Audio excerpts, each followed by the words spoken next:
Os números do Palmeiras. Ontem teve uma discussão que pegou fogo aqui sobre, né, o favoritismo do Palmeiras, como o Palmeiras administra aí esse primeiro lugar do campeonato. E o Maurício Noriega, em determinado momento da conversa, citou isso aí, né?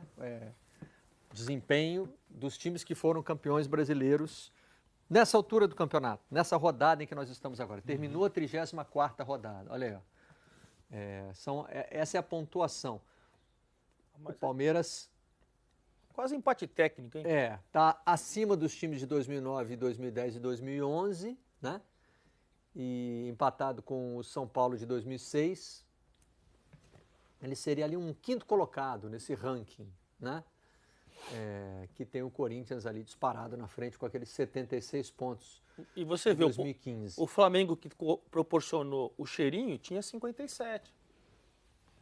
Quando foi campeão. Exatamente. Exatamente. Era o e não foi uma campanha espetacular? Eu acho que, assim, a minha visão é que desmerecem muito o Palmeiras, gente. Desmerecem. É um time que é competitivo. Mas quem desmerece? A imprensa em geral fala que não é um campeão, que joga futebol, que não os últimos dois campeões que jogaram futebol bonito foram o Cruzeiro do Luxemburgo e o Santos do Diego Elano, faz muito tempo. Eu acho um time competitivo, um time que não perde. Então, se você vai falar que ele não está jogando bonito... Nós mostramos ali os pontos que cada time fez, cada campeão fez nas últimas 4 rodadas, né? O Palmeiras, evidentemente, ainda está em aberto. E depois, número de vitórias depois da 34ª, após a 34ª, com a 34ª rodada fechada, né? O Palmeiras está num nível ali dos principais, né? Tem 21... E é engraçado, Marcelo, Oi, Fernando. é que se você pegar a campanha do Corinthians do ano passado, que foi a que mais pontuou até essa rodada, nas últimas fez só 5 pontos, enquanto que os outros fizeram muito mais. Em 2011, quando chegou a 10 também, acho que o Flamengo também chegou a 10, quer dizer, o Corinthians mais administrou o ano passado nessa reta de chegada do que conseguiu os pontos, que é mais ou menos o que o Palmeiras está fazendo com uma margem menor de pontuação, mas está fazendo com brilhantismo quase que o segundo turno todo, né? Então, é curioso, o Palmeiras aparece quase sempre, Massini, ali numa posição intermediária dessa tabela, né? Qual é a minha leitura? E aí eu passo para vocês. O Palmeiras tem um nível de atuação, né, semelhante aos desses times que foram os grandes campeões brasileiros das últimas temporadas, né, os times que dominaram o Campeonato Brasileiro, o caso do Corinthians, o caso do Cruzeiro bicampeão. O Palmeiras tem um nível de atuação semelhante, mas está disputando um campeonato mais apertado, né? Ele tem perseguidores mais próximos do que tiveram esses outros times, né? Então, o Palmeiras hoje só não é o campeão brasileiro folgado na 34ª rodada porque o Flamengo, o Santos, o Atlético Mineiro não deixaram, né? Tiveram também um desempenho muito constante. Exigiram mais do Palmeiras. E a troca de pontos está um pouquinho maior também no campeonato. Eu não gosto muito de comparar os times porque tem que comparar o nível da concorrência também. Alguns tiveram concorrência muito mais elevada que a atual, né? Porque eu acho que a gente tem enfrentado uma oscilação em que o futebol brasileiro, alguns campeonatos são bons, bem minúsculo, tecnicamente falando, não estou falando de emoção. Outros medianos, tal, e eu acho que esse tecnicamente está entre os medianos. A gente não tem ali, por exemplo... Não foi bom. A gente não acho ruim, tá? Que nem algumas pessoas dizem. Mas não foi bom. Por exemplo, esse jogo do Palmeiras e Inter, como as pessoas criticaram porque falta qualidade técnica, é inquestionável, isso é indiscutível. Tem a emoção que o futebol exige e aí a gente tem que entender o que as pessoas querem do futebol, mas é uma discussão mais ampla, né? De conceito de jogo, estruturação de equipe. Que não é o momento para se discutir, faltando 4 jogos para que não tira os méritos do Palmeiras. E porque ele tem no encalço o Flamengo, o Atlético e o Santos. Já teve até com 1 ponto de diferença. Então, na hora de você ser competitivo e não você jogar bonito. Talvez. Eu entendo assim. É que eu acho que é possível se você quiser fazer as duas coisas. Não, mas quando você tem agora não. 1 ponto nas suas costas, 2 pontos, 3 pontos, não é hora de você fazer isso. Agora não, eu concordo. Fazer o que eu não estou entendendo.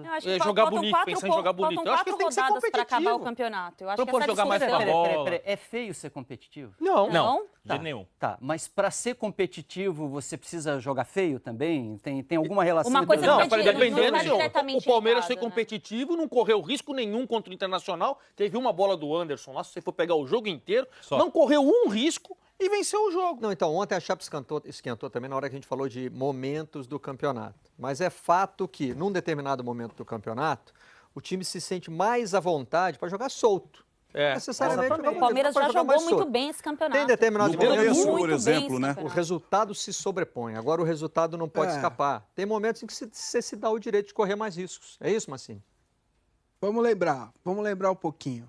O que acontece com o Campeonato Brasileiro é que ele é muito longo. É um campeonato que começa em maio e termina em dezembro. Alguém se lembra do início do Palmeiras lá no campeonato? Tinha Lucas Barros de centroavante no primeiro jogo, se machucou contra o Atlético Paranaense. O Palmeiras jogou muito futebol. Na estreia foi brilhante. E tinha o Gabriel Jesus de um lado, o Dudu do outro lado. E depois o Cuca foi buscar um meio-campo sem volantes. Tietê, Moisés e Cleiton Xavier. O que aconteceu? Moisés se machucou, o Cleiton também oscilou, subiu, desceu. A ideia inicial do Cuca era ter um meio-campo com Tietê, Moisés e Cleiton Xavier. Né? Só que, ao longo do campeonato, as coisas foram se desenhando de outra forma. E aí a gente pode discutir montagem de elenco, porque o Palmeiras tem um monte de jogador, mas não tem um cara para ser um meia como é o Cleiton Xavier. Nessa característica. Aliás, o Cleiton nunca foi meia, mas tudo bem. Ele era 8, jogador de meio campo, vamos lá. Se o Palmeiras tivesse um outro jogador e pudesse encaixar Moisés e Tietê como volantes, tanto é verdade que quando o Cuca começou o trabalho dele, o Thiago Santos estava fora dos planos. A Ana Thaís é testemunha disso. Estava treinando então, separado. As coisas vão mudando. Exatamente. Então as coisas vão mudando, né? E é natural, porque é um campeonato absurdamente longo. Massini, muito grande. A gente faz muito aqui a brincadeira da pizza, né? Que é uma analogia feita pelo Lédio Carmona, né? Você fatia o campeonato em vários momentos diferentes. E no Brasil, todos os campeonatos nacionais são longos, né? O campeonato inglês é longo e tal. Sim. Quando o Massini fala que o campeonato é longo, é que ele parece mesmo mais longo do que os outros, porque os times mudam demais. Sim. A situação muda demais. Não é só suspensão, o jogador machucado. No Brasil é muito mais do que isso. É mercado, é o impacto que faz servir a seleção brasileira. Esse ano teve Olimpíada, né? O campeonato fica parecendo mais comprido porque ele muda demais. E o que eu acho que pesa a favor do Palmeiras, e aí são esse é o desempenho do Palmeiras nessa fase do turno, né? Últimos 4 jogos do turno. 4 pontos. Perdeu do Atlético, né, que é o próximo jogo, e perdeu jogando em casa. Perdeu do Botafogo, empatou com a Chapecoense e ganhou do Vitória. Mas mesmo assim, o Palmeiras pode ter tido liderança ameaçada aí, mas estava no alto da tabela. O que eu acho que pesa a favor do Palmeiras esse ano é que ele foi o melhor time de todas as fatias da pizza do Campeonato Brasileiro.